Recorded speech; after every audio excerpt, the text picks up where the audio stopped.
Welcome back to Week 3 of Football Friday, the road trip edition. 3 of our teams spent their Friday out of state, so let's begin with the boys playing a little closer to home. Niqua Valley feeling good after a 2-0 start to the year, taking on the winningest football program in IHSA history, the East St. Louis Flyers.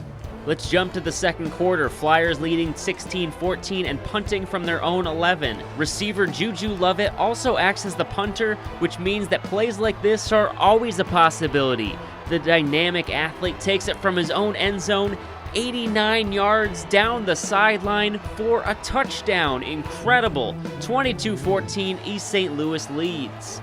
After both teams trade touchdowns, 3 seconds left in the first half, Mark Gronowski with a 40-yard Hail Mary, hauled in by Garrett Stair. Full extension on that catch as a wild first half ends with the Flyers in front 30-28. In the third quarter, East St. Louis QB Tyler Macon looks for his go-to guy once again, Juju Lovett with a 43-yard touchdown, over 270 total yards for Juju. Flyers pulling away up 44-28. But Niqua would continue to battle back. 50 seconds to go in the third. Mark Gronowski with a brilliant 41-yard run all the way to the end zone. 44-35, Wildcats down 9. After each team traded touchdowns again, Niqua down by 8 with only 14 seconds to play. Gronowski finds Sean Larkin for the third time in the game. 7 total touchdowns for Gronowski. Wildcats with a chance to tie and force overtime. The 2-point conversion sees Gronowski drop back, but his pass is just beyond the reach of Patrick Hoffman, and East St. Louis would hang on to win an instant classic, 50-48. What a ball game.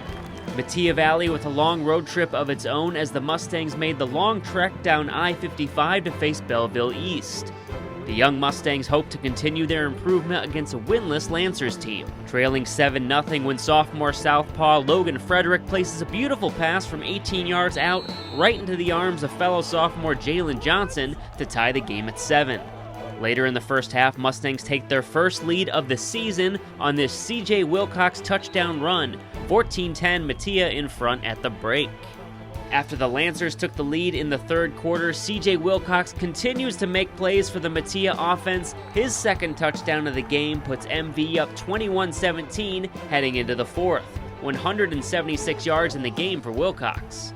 5 seconds left to play, Mustangs still up by 4, last chance for Belleville from the 28. The pass is broken up in the end zone as Metea Valley hangs on for the 21-17 victory, the first career win for new head coach John Parpet.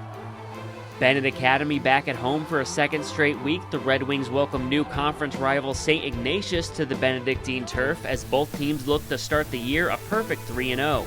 The Rams had outscored their first 2 opponents 102-7 and took an early 6-0 lead in this game, but the Red Wings would not be fazed. Colin Gillespie returning from an injury last week, he takes it in for the touchdown from 11 yards out, one of 2 on the ground in the game for the senior. The Bennett defense forces 4 turnovers in the game and throws in a blocked punt from Graham Cooney for good measure to build a 21-6 halftime lead. Backup QB Michael O'Connor enters the game in the second half, runs for a touchdown before throwing his first career touchdown pass to Colin Gillespie. Not something you see every day, QB to QB, as the Red Wings roll 35-6 and stay undefeated at 3-0. Naperville North, Naperville Central, and Waubonsie Valley all traveled out of state tonight, and it did not go great. The Huskies hung close in the first half, but eventually fell to Perry High School in Ohio by a score of 35-13. Waubonsie Valley fell for the first time this season to perennial national power Trinity in Louisville, Kentucky by a score of 60-6. Naperville Central faced a very tough Ohio team in Pickerington Central. The Red Hawk offense had their best showing of the season, but Central ultimately fell 49-28.